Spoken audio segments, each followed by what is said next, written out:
So in today's video, we are going to look at using a whole life insurance policy to pay for college. The case study we'll look at is based on an actual case study, someone we are working with right now who had reached out. He was interested in a whole life insurance policy for maximum cash value, but specifically wants to see what the policy looks like. One, if he pumps money into it, lets it sit and grow, but then two, if he leverages that cash value, if he takes loans against it to pay for college. What are the pros? What are the cons? We're going to cover exactly that in today's video. So with that said, let's get on into the details and we are going to have some fun.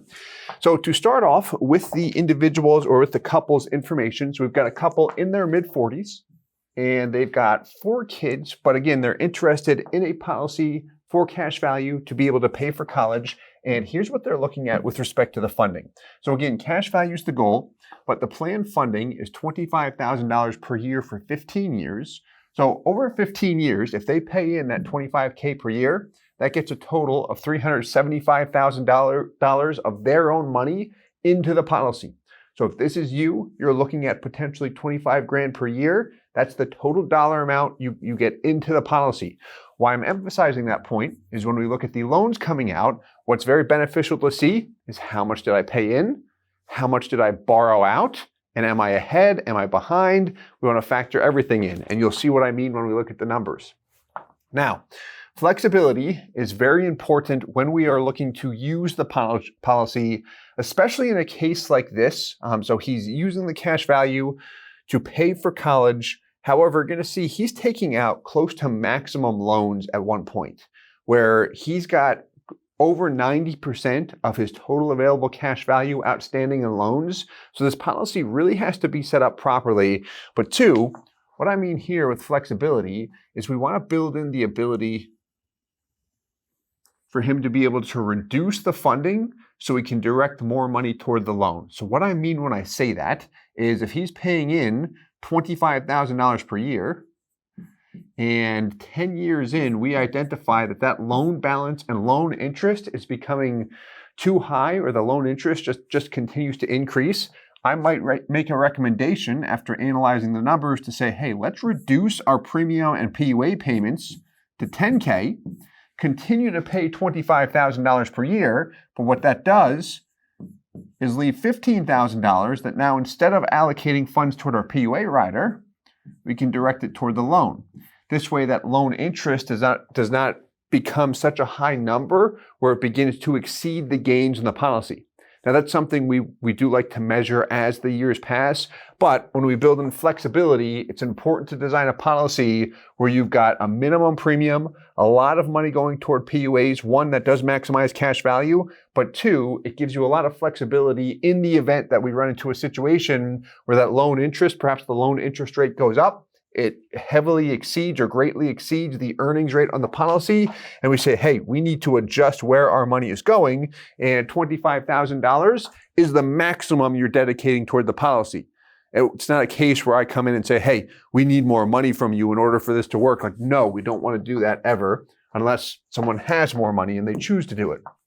So here's why he's interested in a policy for college expenses. The reason why, his money's always compounding. This is why a lot of people are attracted to cash value life insurance, specifically because once a dollar passes through the cash value, regardless if you let that money sit and grow or if you elect to borrow against it, you continue to receive compounding on everything. For example, if you have $100,000 in cash value and that's earning 4%, you decide to take a policy loan for $50,000. Maybe that's at 5%. What happens is you have a cost to borrow on the outstanding loan, in this particular case, $50,000. However, you're still earning 4% on the full $100,000 as if you never touched it in the first place. So you receive that constant compounding. So where it is attractive when it comes to college planning is one can look at paying for school in cash. And once I pay that money, once I pay the college, it's gone. I've invested in my child's education. Hopefully they come out and do extremely well. However, the money's gone.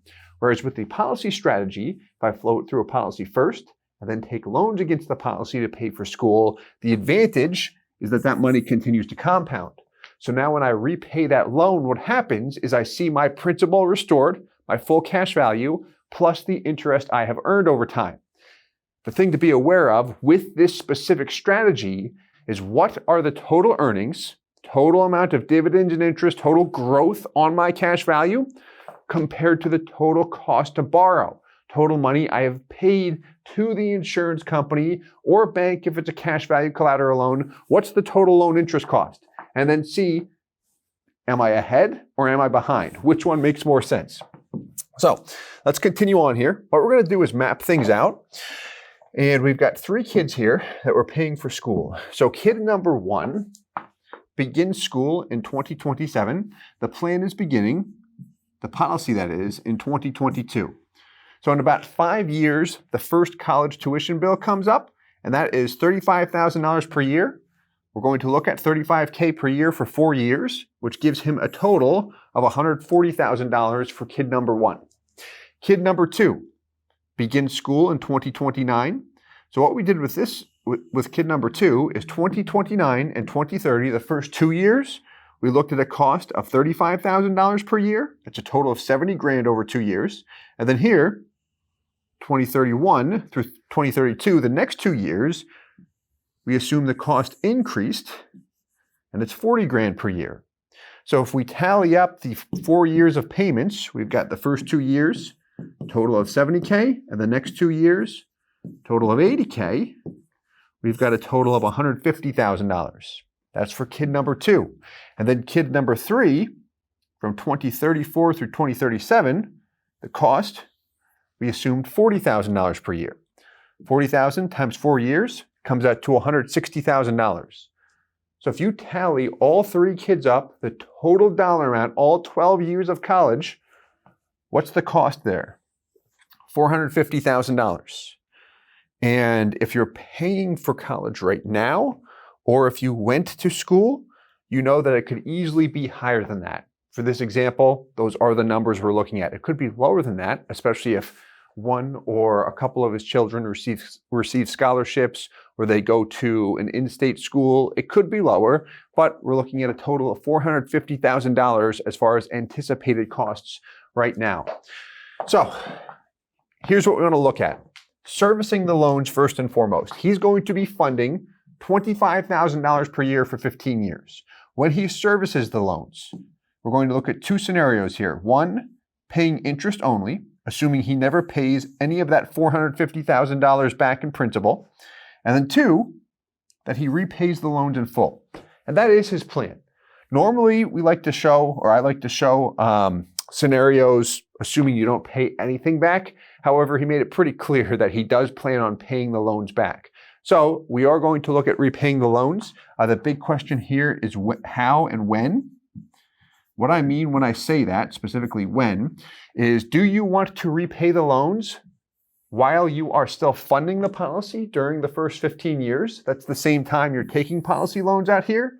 Or do you want to fund the policy for 15 years, take out loans, pay the interest only while you have a loan balance outstanding, and then after the 15-year funding period, then take money you were paying toward premium and PUA payments and redirect that toward loan payments? The thing is, you can do it however you'd like, but those are the questions I want to ask and then look at different scenarios based on what you want to accomplish with the specific strategy when using a policy. So we'll look at the different options when it comes to servicing the loans, paying interest only, that is, and then also repaying them in full. But here's some awareness. This is important here. How much do the loans cost? Specifically, what are you paying in loan interest? And then second, how much is the policy earning? What's the total growth? We like to look at what is the policy growing by on a yearly basis, and then what's the total gain from day one? For example, if I've paid in a total of $375,000 over 15 years, and my year 15 cash value is $500,000, what's the total gain there? It would be the difference, $125,000. If my cash value is $500,000, I pay in nothing, and it grows to $520,000. What's the annual gain that year? $20,000. Then if I have a loan interest cost, how much am I paying in loan interest, and compare the two side by side so I can see if I'm ahead or if I'm behind during that year. Which leads to this question right here. Did you earn more or did you pay more? Okay. So plan of attack. Here's exactly what we're going to look at. Number one, funding the policy at $25K per year for 15 years. Number two, taking loans to pay for college each year. We're going to follow the course we see on the left. Number three, pay interest on the loans while funding the policy. Meaning, when he's taking loans out, you're going to see the loans coming out of the policy, but when he's funding the $25K per year, that's money that's going into the policy. He's taking loans out, but as he's taking loans out, what does that result in? Loan interest that is due. So he's going to be paying his $25,000 per year, plus the loan interest cost each year. The two combined will be his total out of pocket. So if this is you, this is something that's beneficial to be aware of. We don't want to just brush over the interest, especially if I've got $450,000 outstanding in loans. That adds up. That's a lot of loan interest on a yearly basis, that is. And then what we'll do here is begin to repay the loan in the year 2038. So we're going to look at this particular scenario. Let's dive on in and have some fun, shall we? So what we'll start with is the design illustration. So here we've got an illustration that represents growth. So what I mean when I say that, $25K per year paid into the product for 15 years. Because it's a 15-year funding example, we looked at a 15-pay product with MassMutual. We looked at options with MassMutual and Guardian as well, which typically we do with everyone, because the first thing that I really want to make sure we get right is the design of the policy. So we've got it set up for maximum cash value, but also the flexibility. As MassMutual and Guardian have different pros and cons, but my point is here, everything that we'll do initially as far as beginning to narrow down the best option for you, we'll do that first and then begin to look at loan scenarios. Because when people have buyer's remorse, it's rarely on how loans work and loan interest. That's just comparing the numbers. What did the policy grow by compared to what did I pay in loan interest? Where buyer's remorse pops up, if it does, is typically based on the design of the policy and someone finding out that they could have had more money than the policy they originally purchased if it was designed differently, or they could have had more flexibility. They just did not have the awareness up front. So we want to make sure that that awareness is provided up front. But this is the design we are going to look at, this particular product for the loan scenario. Here's our annual net outlay, $25K per year for 15 years. Where's the money going? That's the most important piece. Here's my minimum premium, $2,500 per year at 10% of the total desired payment. We've got other riders and such attached, which if you want a full breakdown of the riders and all of the columns on life insurance illustration, I would check out how to read a detailed life insurance illustration on our YouTube channel. You can also see the video up top. These are the important columns though. Total cash value and then total death benefit. You'll also see the MEC limit on the bottom right-hand corner. The MEC limit in this particular example is, guess what? $25,000. A little bit higher, but we want the minimum death benefit in order to minimize costs so we can really beef that cash value up, because the more cash value you have, the more money you have to work with when it comes time to pay for college, especially if we're pushing the envelope, which is exactly what we're doing in this scenario. So let's take a look here. What we've got in the middle, $25K per year for 15 years. This is exactly what we just looked at, meaning the illustration we saw, we pulled the important data here, the total out of pocket, cash value, and death benefit, and just exported it to Excel. So we've got the $25K per year for 15 years. Total payments, this tallies up everything he's paid in. So by the 15th year, you're $375 in. What is highlighted in yellow represents your break-even point between years 4 and 5. What I mean when I say break even is when your cash value equals or exceeds your total payments. So by year 4, you've paid in $100K, you've got $98.5, and by year 5, you've paid in $125, and you've got 126, almost 127. So we finally start to see a gain on the policy. And this is based on the present dividend interest rate. So let's take a look at loan scenarios, and we're going to look at it with this specific scenario. Anytime we look at a loan illustration, what I like to look at is first the growth illustration and put that side by side with the loan scenario. This way I can see the direct impact that that policy loan has on my money, both my cash value and death benefit. I'm a huge fan of putting it on Excel or some kind of simplified spreadsheet. And the reason why is because if you look at a loan illustration, here we go. Look at this. Fun stuff, isn't it? So this is the same policy, the $25K per year for 15 years. What did the last example show? $25K for 15 years. Here, it gets all wacky on us. And the reason why most insurance companies do this, they're going to assume when we look at the annual outlay column, they're going to assume how much you're paying into premium and PUA payments, that's money going in. But then whenever we run or illustrate loans, that's going to assume money coming out. If we're paying loan interest, that'll assume money going back out or back into the policy. So we've got money going in, then coming out, vice versa, and it gets all wacky in terms of the numbers.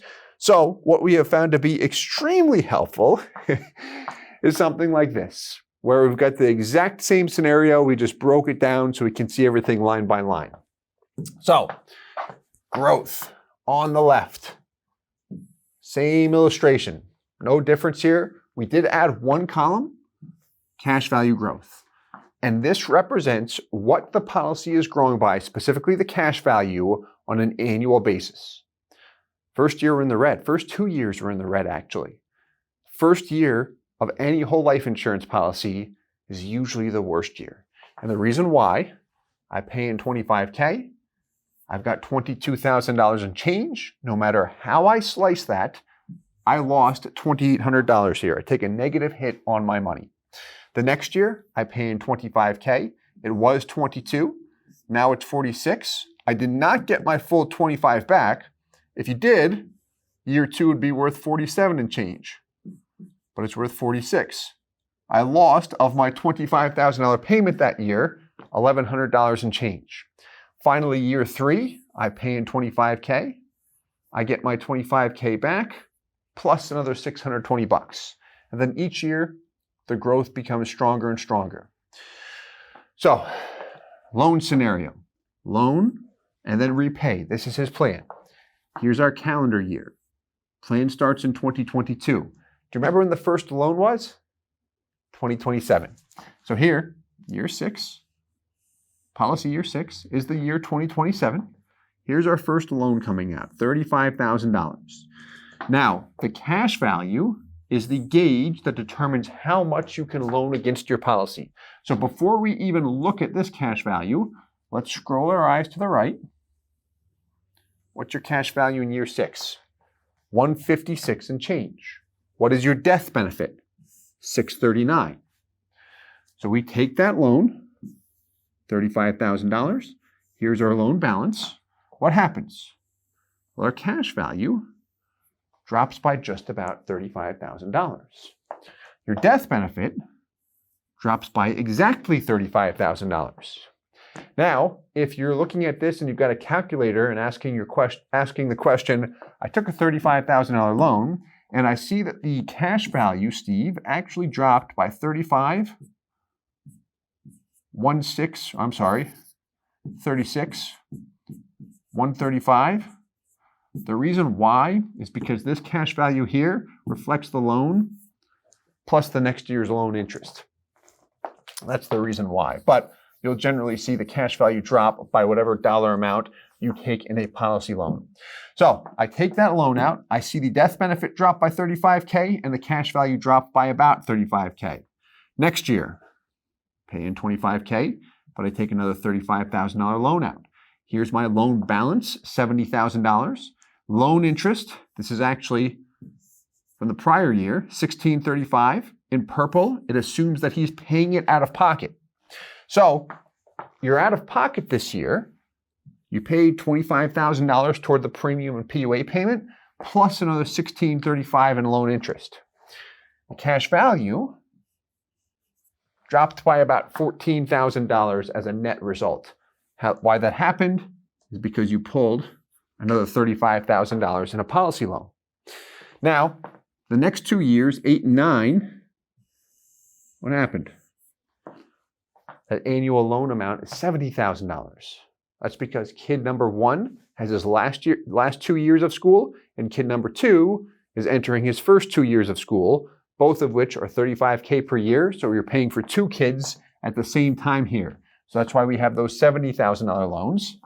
Loan balance increases, and each year we are still paying the loan interest. The loan interest in this example is based on October's loan interest rate with MassMutual, which is 4.67%. We're shooting this video in the beginning of November. The loan interest rate is 4.65%. So the 0.02% doesn't make a huge difference. But that is a variable rate, and that will adjust over time. We do want to keep track of that over the years. So, next 2 years for kid number 2, $40,000 per year in college tuition. Loan balance continues to increase. Here's the loan interest that comes due. Here's the loan interest I pay out of pocket. Now, we originally wanted to model this at $40,000 loans all the way through. The reason we started with $35,000 per year loans is because based on the funding at $25K per year, we are really pushing the envelope here, and we don't have much equity left to access in the year 2032, when I've got $290,000 outstanding in a loan balance. How much did we pay in at this point in time? $275. So I paid in $275. I was able to pull $290, and I still have access to about another $23,000. I'm in a good position there. So this is where the design of the policy is so important. So I've got more money than what I paid in as early as possible. But at the same time, we don't have that much more cash value or equity that we can access here. However, based on this individual situation, as we mapped everything out, 2033.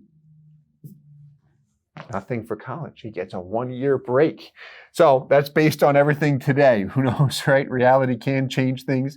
But based on everything today, he still funds a $25,000 or funds the $25,000. The loan balance of $290 is still there. This assumes he pays that out of pocket still. So he pays $25K plus $13,500 in loan interest. Over here, cash value is now just about $62K. Then 4 years of college again, $40K per year. Adding to the loan balance, I'm at $450. There's the loan interest amount going up as well. There we go. So what do we have here? This is at year 16, when he's 59 years old, in the year 2037. Cash value is $45,000. Death benefit is $420,000. Over here, $516,000, $870,000 in death benefit.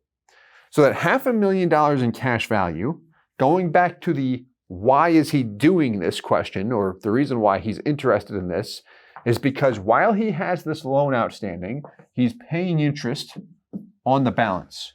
However, he's still earning the guaranteed rate and any dividends on his entire cash value balance. So the question is, when he pays it back, because that is his plan, will the gains on the policy exceed the costs, the actual loan interest expense? Let's take a look. So he can pay it back however he wants. However, we're going to pay it back rather aggressively here, mainly because we want it paid off before he's 70. We're applying $50,000 per year toward the principal. So just to be clear here, when we look to the left in blue, he's no longer making any more premium or PUA payments. In purple, here's the loan interest, if we go back up top, and then here's the actual principal payment, $50K per year. So when it is repaid in the year 2046, It's crazy to think that, right? 2046, we're in 2022 right now. I thought the same thing back in the 1990s, like 2000, 2010, 2020, that's ridiculous. But then time keeps going by faster and faster. But when we look at this, so he paid his loan back at $50K per year. Cash value is $786. Death benefit is $1.1 million. In the example, where we just let it sit and grow, cash value $786, death benefit $1.1 million. So there's the point of attraction. My money's fully restored to what it would have been as if I never touched it in the first place. I can do the same thing here if I'm using a piece of property. Let's say this is my equity, the cash value that is, equity that I have access to in a piece of real estate, and that piece of real estate just continues to appreciate as the years pass. But when it's paid back, here's really what I want to look at. Here's my annual growth. So before we look at the totals, what we can look at here, check this out. Year 16, the loan interest cost. What did I pay out that year? $19,147. This is the interest you paid to the insurance company. What did the insurance company give you in terms of annual growth? $23,823. Are you ahead or are you behind? You're ahead that year. And what we want to do, we can measure it each and every year. But where spreadsheeting really helps is we can see what's the policy growing by versus what am I paying in loan interest. Look at this, I'm coming out ahead. This is fantastic. Now, let's look at the total growth compared to the total interest paid. How we would do that, let's call it total gain. This minus this. This one will be easy. You'll notice you're out of the red once I've got more money in cash value than what I've paid into the policy. So look at year 5. I've paid in a total of $125. My total cash value is $126,756, which means there's a gain of $1,756. Let's go all the way down. Here's my total gains. Okay, beautiful. Now, let's look at the total interest paid. So I can look at my annual interest payments. And again, you can compare this on an annual basis, cash value growth to interest payments. What we can even do if we want is this. There we go. But now if we want to look at the total gain compared to the total interest paid, we would do this. Tally it all up. Scroll down. Here we go.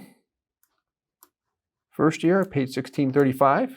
This is going to add all of my interest payments together. You paid a total of $216,000, $216,922 in loan interest. However, your gains were $411,000. What this also tells me is if we run a conservative dividend rate, I'm probably still going to come out ahead. So I've got a healthy buffer here where I know that I'm in a good position as a policyholder, and I'm not going to look at this at any point in time and feel like, man, I'm shooting myself in the foot because I just keep paying more in loan interest than what the policy is actually earning, and I hate this thing. No, we never want that, and that's why we like to go through this on a step-by-step basis. Some people we work with say, hey, just show me the bottom line, or just tell me that it works, or if it doesn't work, and tell me what moves to make. Everyone's different, but this is definitely a deep dive today. So to wrap up, we'll look at the loan interest here, or I should say the interest only scenario, and we can actually do the exact same thing, meaning looking at the annual growth and then also the total interest paid. So what we'll do here is take these two, 1, 2. Not quite yet. We forgot something important here. Total payments. So here, we're going to assume we never pay the loan back and just keep paying interest forever, which we don't have to do. We can stop paying the interest at some point in time. But what we can do here, so get these two columns. Let's highlight them in light blue. On the left, we've got the total gain in the cash value. On the right, you've got the total interest paid. And we can compare them year over year. Let's look at year 16. Total gains, 141. Total interest payments, 111. Are you ahead or behind? You're $30,000 ahead. How about at 70 years old, 486 compared to 343? You're ahead. Nice buffer there too. In the event that interest rates go up, we can take a look at that, or we can run that in advance and see, okay, if interest rates are 100 or 150 basis points higher, how much am I paying in loan interest then? Assuming the dividend rate does not go up. Maybe I look at more of a conservative or worst case scenario. But just seeing the numbers up front, this is typically what helps people plan the most and really decide if this strategy, using a policy to pay for college, makes sense or does not make sense. So I hope you enjoyed this video. I had a lot of fun with it. If you have any questions, please leave them in the comments below. If you did enjoy the video, please hit the like button and subscribe for more. And as always, I hope this helps. Thanks so much. Hey guys, Steve Parisi here. If you enjoyed the content you just saw, please subscribe, like, and hit the notification bell for future videos. If you'd like more information or to see some custom policies for yourself, feel free to call or email our offices at the contact information below.